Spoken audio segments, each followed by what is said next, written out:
Oh, here we are again now, and it's like no time has passed. Gazing out upon the sunset as it sinks into the night. Many times it seemed as though a given day might be our last. Face to face with certain death, it's somehow coming out alright. I don't think that we have any cause to lament, but there's quite a lot of thrilling intent, thrilling intent, thrilling intent, thrilling intent.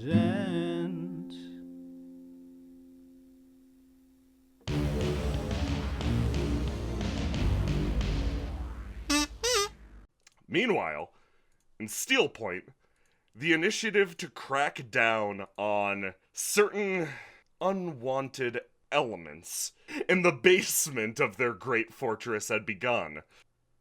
The shoddy defenses assembled by the Alorani functioned for longer than you expected in holding back the tide of iron and the competently trained soldiers of Steel Point managed to clear this barricade in an amount of time you'd consider embarrassing, which unfortunately wasn't long enough for your friends to quite get out. Over the course of a few moments, the tunnel was overtaken. Pouring down it, they were met with a hail of gunfire and lightning strikes. The last attempt of a man and the people placed under his direct command to hold out against an attack that they knew would be coming, but that they were woefully unequipped for. In a matter of time, Underpoint itself was flooded with paladins. A baron stands at the entrance of his beautiful hovel with the only weapon that he knows clutched in his palms. Ha! Stay back! Whoop-ha! He's doing his best. Unconscious bodies lie all around him. With his personal guard. Whoop-ha! With his personal guard. Gavis Skinkinkinkinka, the most, I guess, trustworthy of the merchantry of Frearch, managed to hold out on the front of Steel Point, creating an escape route for a one Astra, leader of the Alm. With her people, she did manage to escape through an alternate route they managed to carve, but, unfortunately, as a result of his brave actions, Gavis was unfortunately captured himself. He's a hero. An exhausted Thog puts distance between himself and Underpoint. Okay, yeah, that was bad. That went awful. Never again. God, is it just us? Lyra looks around. Yeah, unfortunately, I think so. I saw other people fleeing through the tunnels. I don't think it was too bad. That giant statue of your friend did prove good cover. Yeah, that was surprising. Thog's brow furrows. He remembers that moment. Tied down in the tunnels. Pushed back by a brave captain of the Paladins. He thought his days were numbered, and in that moment, with a roar, he felt something traveling through the earth. His spirits were suddenly lifted, his motivation rising. A giant statue of Gregor jumped over him, slamming into the ground. Yeah, that really was inspiring. I gotta thank Harlock and Inian. Not only did I feel better, I think he literally saved my life. Yeah, he literally saved mine too. Let's give it... Why would they even attack us? Like, what the hell's the point? We're on the same side. I don't know about that, actually. Based on the situation that Astra laid out for us, kind of sounds like we're on Team Castle now. I mean, I guess. Whatever the hell the castle is. Thog looks over and looks at the new Steel Point, which... It was once this ugly, brutalistic fortress. Now it's grown and become this genuinely towering superstructure on the far side of the Frearchy plain. I got no idea what they did or what happened. God, what do we do next? He sits down. Lyra Lyra similarly collapses in the salty muck. I guess we pick up who's ever left. Seemed like they were taking prisoners, so that's good. Yeah, I guess. Astra got out. I think Karen got out. She was on a boat, so like they'd have trouble catching that. He starts to light a cigarette. Where'd Ash go? Lyra shrugs. I think she went to go check on Fury. Dog kind of, okay, Fury was out. Hopefully that won't be a problem. Flicks the cigarette, not even willing to smoke it. Good luck, guys. Do your best.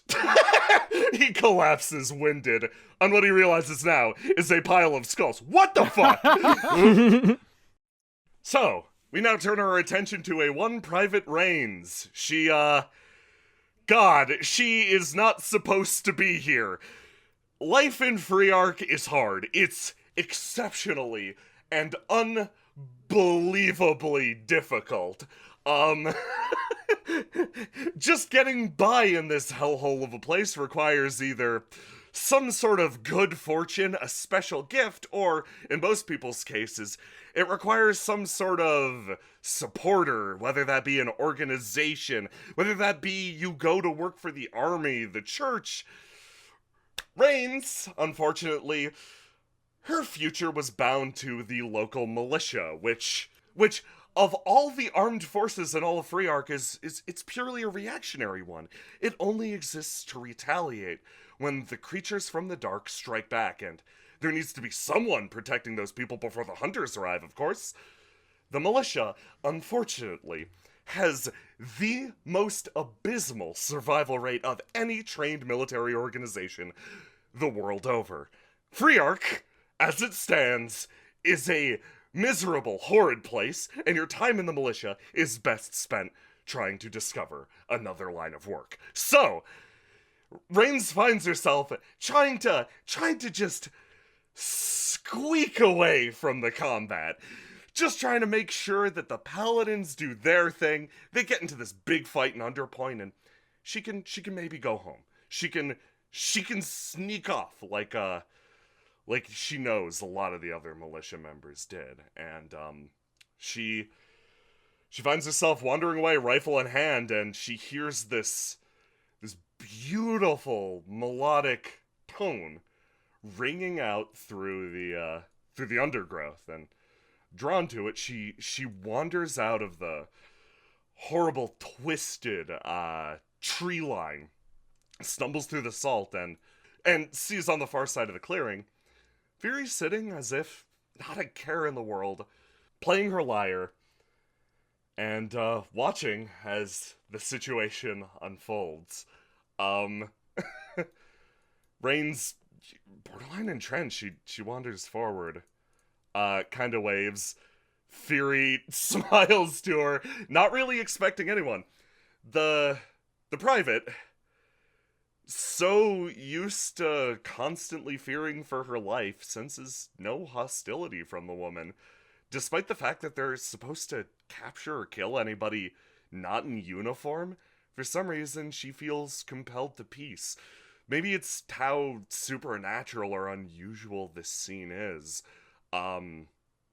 She doesn't draw her gun. She doesn't draw her knife. She just smiles back at the woman and takes a step forward. And most unfortunately for Rains, she, despite being fundamentally ungifted and fundamentally not supernatural on a level that, say, the Hunters Guild might be looking for, that, say, any sort of wizarding school might be looking for, she does have a certain amount of sense.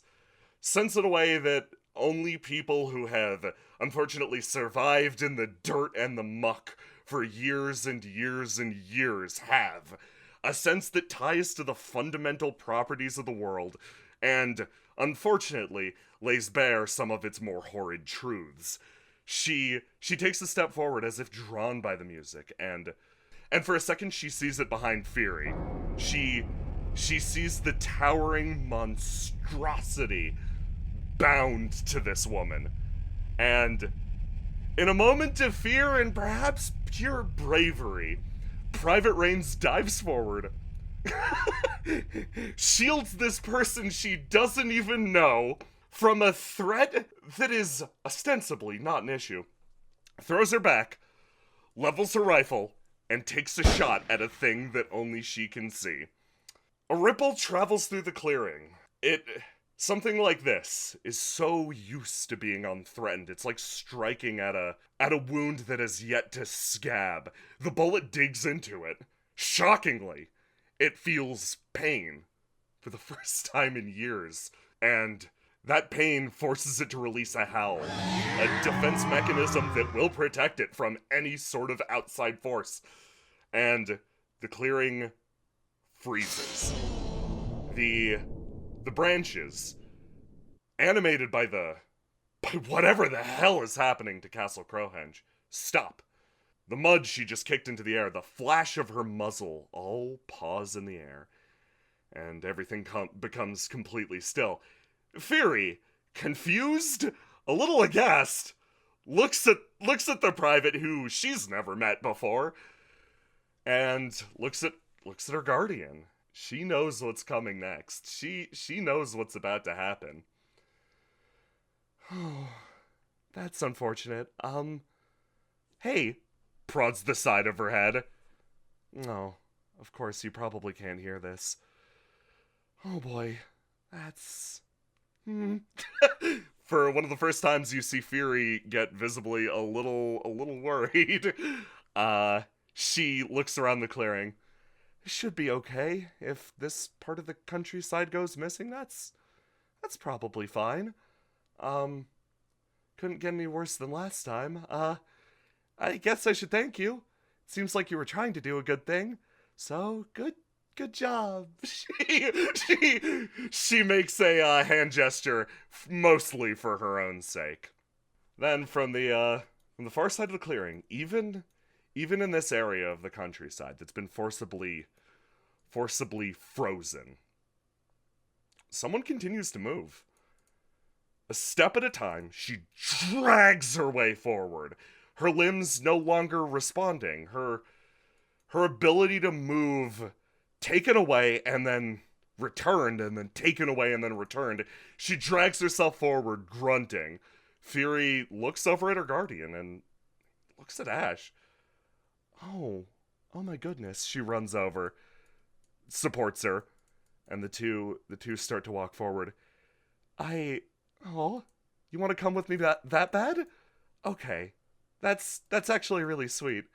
And I'm sorry for anything that comes after. She places a hand on Ash's shoulder, grabs the private's shoulder as well.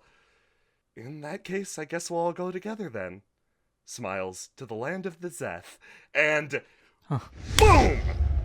Everything in the clearing collapses, and a hole is driven into the ground. In an instant, the Guardian's defense mechanism activates, erasing everything bound to this land, and moving the people in Fury's charge far, far away. The following events take place a little bit earlier, before this entire catastrophe went down. Captain Weiss tippy-taps his high heels against the beautiful flooring at the very heart of Steel Point, biting his lip and walking back and forth. Right now, he's sent in 2 entire adventuring groups that returned and swore up and down that they had handled the castle. Something told him that they were lying. Maybe it was the prince who was covered in blood who demanded a throne, a scepter, and then a boat of his own, which he then stole and then crashed. Or maybe it was the positively cheeky group of adventurers that had wandered in more recently, who insisted that the castle was not only dealt with, it was, quote, pretty fun. They gave him something that he clutches in his hands, nodding with rage, a commemorative space camp hat. Confused, irate, and honestly at his wit's end, Weiss was driven to send in his last resort, so to speak. A pair of adventurers named Nanook and Reginald Wondergun as well as a Frearchy, someone from the Hunters Guild, and it was on loan. If their plan succeeded, everything would work out at a great cost to the lives currently bound up within Steel Point. Unable to quell feelings of apprehension and rage, he continued jittering in place as a woman entered the innermost sanctum of Steel Point. A little shorter than he was, she traveled with an almost effortless grace. This room is built to echo. This grandiose chamber is built to make you feel big when you're going through it. Whether it's crossing those beautiful tiles that send clack after clack up through the air, a personal favorite of Vice, or the thick metal that sends resounding clangs, but she moved shockingly silently. She travels closer to Vice and, almost catching him off guard, goes, "Captain Vice, I presume." Yes. Oh, he almost recognizes who she is, and a spike of adrenaline instantly flushes his cheeks. This is one of the higher-ups of the church. This is, well, former bishop. This is, as she prefers to be called right now, Miss Graceland, a direct peer to his own boss. Bishop, Miss Graceland's fine, thank you. Yeah, Miss Graceland, what brings you here today? Sorry, what was your name again? Captain Vice, ma'am. Full name, sorry, the titles don't do much for me. Vice... Vice Riptide, ma'am. Oh my god. He flushes even more thoroughly. Vice, I've been told you've been running the operation on the ground here. Yeah, I was handling the Crowhenge issue until more recently. Until outside intervention became necessary, yes. Yep. He's had a rough few days. Well, I've delivered the present that your boss needs. I wanted to ask you a question. Yes, ma'am? Are you pleased working under the Butcher of Renelin? He blinks a few times. I'm not thrilled, naturally. But whatever ties I had to my homeland are secondary to my ties with the church and with my superior. How unconvinced he seems of these words is written plain as day over his face. Graceland's eyes narrow and her smile deepens and she nods along. Well, in that case, thank your boss for me, and it'd be a shame. She kind of stops. The metal sound resounding once through the great arched roof. It'd be a shame if someone as talented as you were to meet your end with this plan you have for both Steel Point and Crowhenge. Thank you? I believe I have a chance to escape the carnage. I might be inexperienced, but what training I have is... I was trained by the best. He straightens up, regaining some of his composure. Yes, right, good... good luck, Vice. He should be arriving soon. I'll leave the scabbard behind for him. Thank you very much for your assistance, Miss Graceland. Yes. Thank you for establishing our foothold here, and I really hope this duet plan of yours works out. Like I said, it'd be a shame. She starts to wander off. Oh, boy. He slicks back his hair and gets ready as his eyes focus in on a package left behind her on the clothed altar. One part of a pear, a sword in a sheath. The sword has already been handed off to his delivery agent of choice. All that's left is to hold the sheath and make sure it has a good, safe home within Steel Point. He knows what holding the sheath means. And With her words still resounding in his head, he hesitates. Despite being a flunky of the church, Weiss has been researching the effects of various artifacts, especially throughout Frearch. His most recent discovery related to a sword interred within the church's reliquary. Keeping perhaps a detail or two to himself, he sits and he waits, and he watches as a man enters the room, adorned in a gigantic tusked helm. His presence, the exact opposite of Graceland's. It seems to crush down on everything around it, strangling the light out of the room. Despite being around him continually since earlier days, Weiss watches this man walk across the room, every footfall like a cannon shot. This is the Boar, as he's known, now a higher up in the church, and the one that drove the blade through his homeland. Weiss looks at the package, looks at the Boar, and thinks about the consequences of what he's about to say.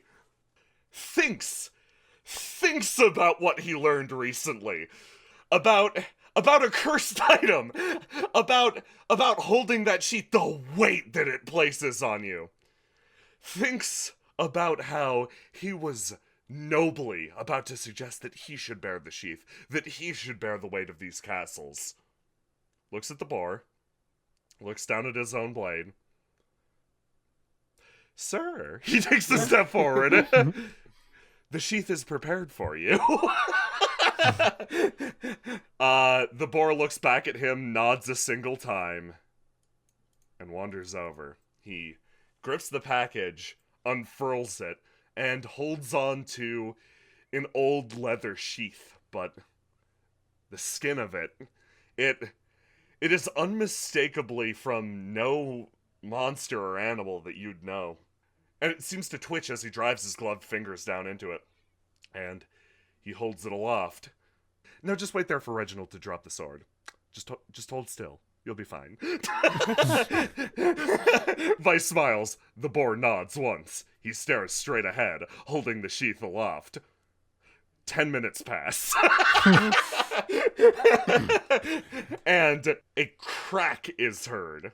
From over in Castle Crowhenge, Reginald's sword finds its destination, and the process begins.